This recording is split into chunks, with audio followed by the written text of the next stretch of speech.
For centuries, the name Ram Raja has described a specific model of governance, one where justice is absolute and social order is perfectly maintained. Yet the architects of this society, Prince Rama and Princess Sita, did not experience the peace they provided for their citizens.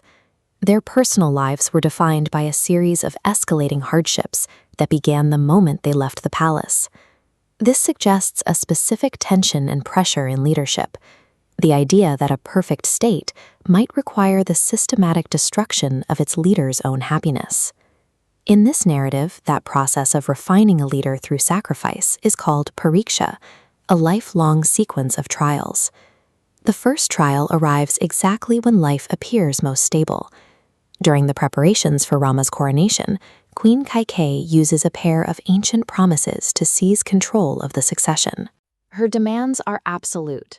Her own son, Bharat, must take the throne, while Rama is to be sent into a 14-year exile in the forest. Rama accepts the terms immediately. Sita and Lakshman then choose to leave their status behind, following him into the wilderness. This choice establishes their foundational commitment to Dharma.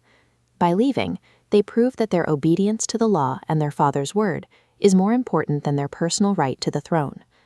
Life in the forest is a total departure from the structure of the city. In the wilderness of Panchavati, the rules of the palace are replaced by an unpredictable environment. The stakes shift when Ravana uses a deceptive ruse to bypass Rama's protection, resulting in the traumatic abduction of Sita. The violence of this moment is captured in the fate of Jatayu, the vulture king who is killed while desperately trying to stop Ravana's flight. Sita's disappearance forces Rama into a violent struggle. He can no longer simply endure his exile. He must now wage a war against an external enemy to recover what was taken. Rama faces a significant tactical disadvantage. He is an exiled prince, challenging a global power without an established military. He spends the next phase of his exile building a coalition. By forming alliances with Hanuman and Sugriva, he assembles a functioning army from the ground up. The ocean acts as a severe tactical barrier, isolating Ravana's stronghold, making conventional invasion impossible. The Ram Setu allows Rama's coalition to bridge this gap. This projection of force moves across the water, allowing the army to invade and dismantle the Lankan defense.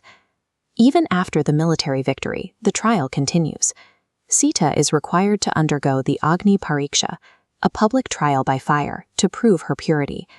This demonstrates a harsh reality of leadership. Defeating an enemy on the battlefield is only half the battle. A leader must also satisfy the doubts of their own people to restore order. After 14 years, Rama and Sita return to Ayodhya. The transition is complete, and the era of Ram Raja begins. However, the Katin Pariksha, the hardest trial, is triggered by Lok Laj, or public scrutiny. This diagram shows how small, isolated murmurs about Sita's time in Lanka multiply and converge, threatening the authority of the crown. Rama responds by sending a pregnant Sita into a second, permanent exile. He makes this decision to protect the moral standing of the throne, even at the cost of his own family. In the logic of Ram Raja, the duty of the state must completely supersede personal love. The leader's life is sacrificed to maintain the purity of the institution. While in the forest, Sita gives birth to Love and Kush. The next generation of the royal line grows up in exile, far from the city they were born to rule. At the end of her journey, Sita refuses to undergo any further public testing. She calls upon the earth to part and reclaim her. Rama continues to rule his perfect society in total solitude, eventually leaving for Vaikunta once his work is done. The story of the Ramayana suggests that a utopia is an expensive burden. In this model, leaders buy a perfect reality for their people, but they pay for it with their own happily ever after.